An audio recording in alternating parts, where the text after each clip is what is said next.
The holidays are all about sharing with family. Meals, couches, stories, Grandma's secret pecan pie recipe. And now you can also share a cart with Instacart family carts. Everyone can add what they want to one group cart from wherever they are. So you don't have to go from room to room to find out who wants cranberry sauce, or whether you should get mini marshmallows for the yams, or collecting votes for sugar cookies versus shortbread. Just share a cart, and then share the meals and the moments. Download the Instacart app and get delivery in as fast as 30 minutes. Plus, enjoy free delivery on your first 3 orders. Service fees and terms apply. It's a cold, snowy morning on January 21st, 1984. A blizzard had just blown through Rhode Island. Donna Priestley is at her apartment in Cranston when she hears a knock on her front door.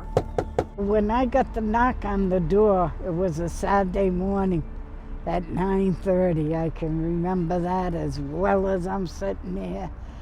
And the detectives came and knocked on my door and told me that my son was dead. The body of Donna's son, 19-year-old Vernon Lomba, was found in a snowbank on Elmwood Avenue, right by the Sunburst Lounge, a club he was seen at the night before. A man walking by to catch the bus found his body around 7:30 that morning, several hours after the club had closed for the night. The news sent Donna into shock. Her baby boy, her only son, was gone. As a matter of fact, I had a slight heart attack. The detectives put me in my bed.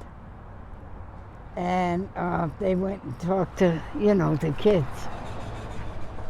Because I was out of it. I couldn't comprehend anything.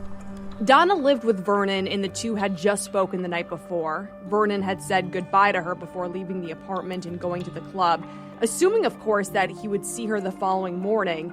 But that never happened because Vernon was killed that night. Initially, it was thought that he may have been hit by a vehicle. Cranston Police Major Todd Padalano says the injury seemed consistent with getting hit by a vehicle. A metal antenna was also found nearby, which furthered that theory. He was approximately 5 feet off the road, and he was found on his back. But this was no accident. And as the investigation progressed, it was determined after the body was sent to the medical examiner's office that it was believed to be suspicious. An autopsy found Lomba had been beaten to death, a murder that 40 years later remains as cold as the day his body was discovered. Vernon Lomba would be 60 years old today. Today is actually my brother's birthday. On the day of his birthday, I met up with his family at the spot where his body was found. Vernon's sister, Vonda Lomba, was just a teenager at the time of his death, but she thought the world of her big brother. My brother was a good guy. He loved his sisters. He took care of his sisters on the holidays. He loved Christmas. He loved Easter. Vonda says Vernon was a hard worker, walking back and forth from his job at WJAR every day to bring in an income. He was just an all-around good guy. He was a family man. He adored his family. Sounds like a go-getter. Yes. He was a very independent guy.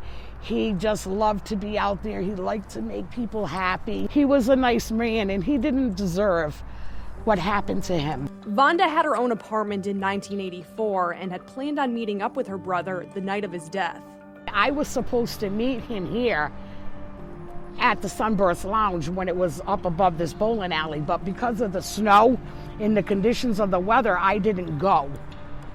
And I was supposed to meet him there and have a good time and, dance and enjoy each other. And he asked me to go, but I couldn't make it because the snow was just so bad. The following morning, her sister Lisa delivered what she describes as the worst news of her life.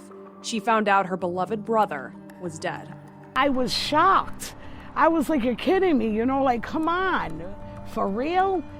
It was the worst day of my whole family's life, especially my mom. That was her only son. The coroner's report only added to the tragedy. That's when the family realized Vernon wasn't the victim of a hit and run, but rather a brutal beating. A blood clot ultimately killed him after he was struck several times. They hit him punched him through his neck, and it hit a main artery. And I guess they caused a blood clot to his brain, and that's what caused his death. If there was evidence at the scene, it's unclear what police have held on to. The bloodied clothing on Vernon's body was actually returned to Donna by the medical examiner, something that has perplexed the family ever since. We still to this day don't understand why the coroner gave me all his belongings back. Nobody seems to know whether the coroner's report had already determined Vernon's death was a homicide when the clothing was returned, because that, of course, would be evidence.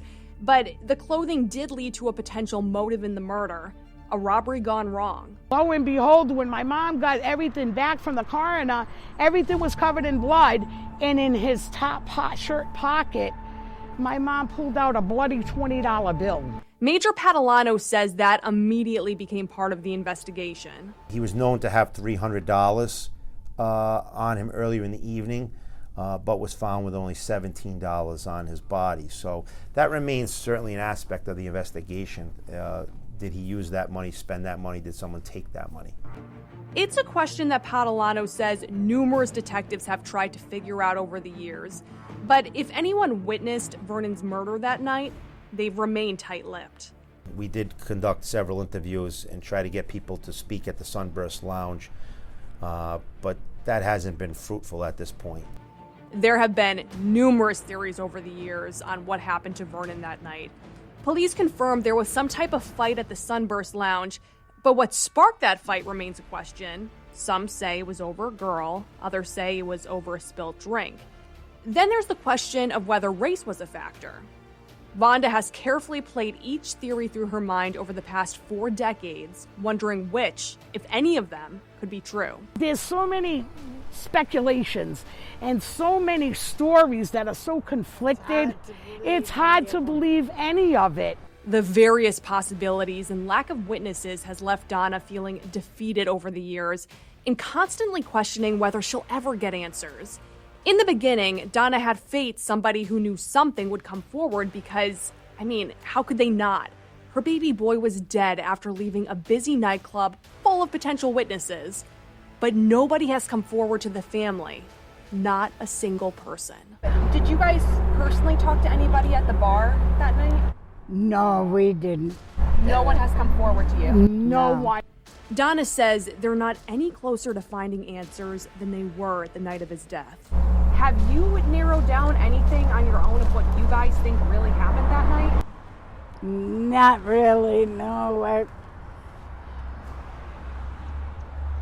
It's been an awful journey because nobody wants to tell us anything. But they have their own theories. Vonda remembers a specific conversation the family had with a Cranston detective years ago when he indicated multiple people contributed to her brother's beating, perhaps in another location like the woods behind the bowling alley, then dumped his body on Elmwood Avenue afterwards. I remember that man sitting there and telling me somebody went in back of the woods, they went and checked on him, went and got my brother and bring him up to the side of the road and dumped him there because they felt bad.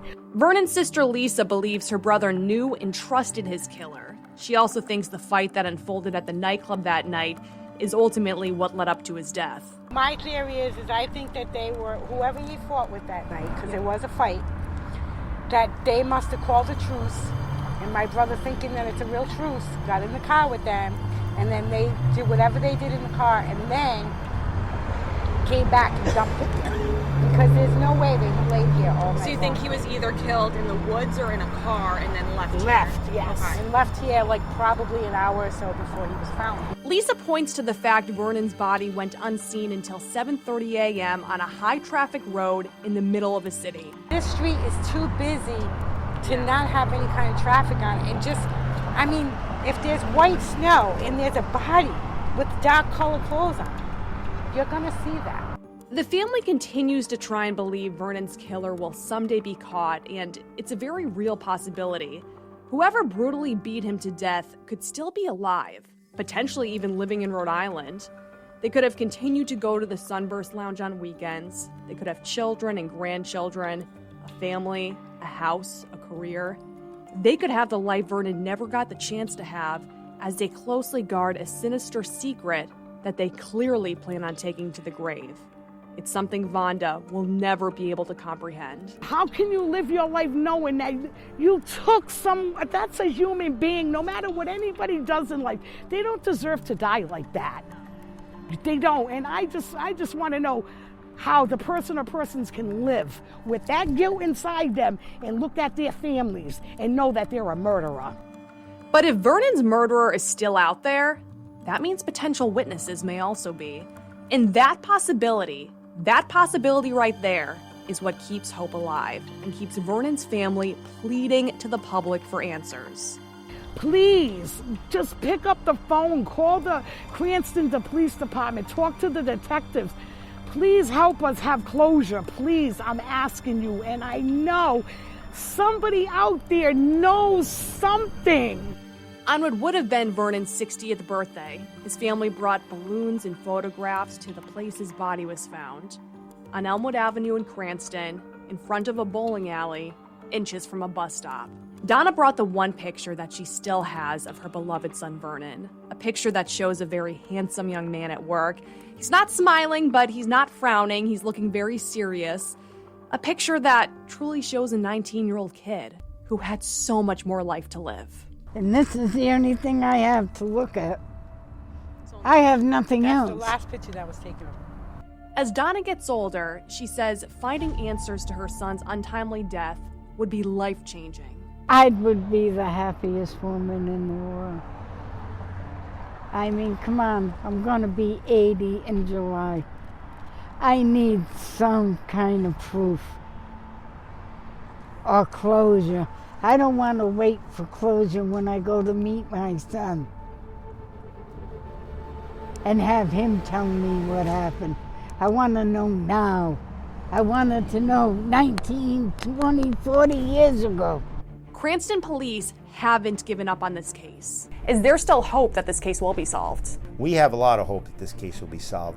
While 4 decades may sound like a long time, they believe many of the people at the lounge that night could still be alive. It may seem old being 1984, but there's certainly people out there that have information on this case that we think will come forward at some point. People in their 60s, early 70s could certainly have a lot of information with this case, and we're hoping that maybe it weighs on someone. While Padalano couldn't comment on the ongoing investigation, he says the case is still very much active.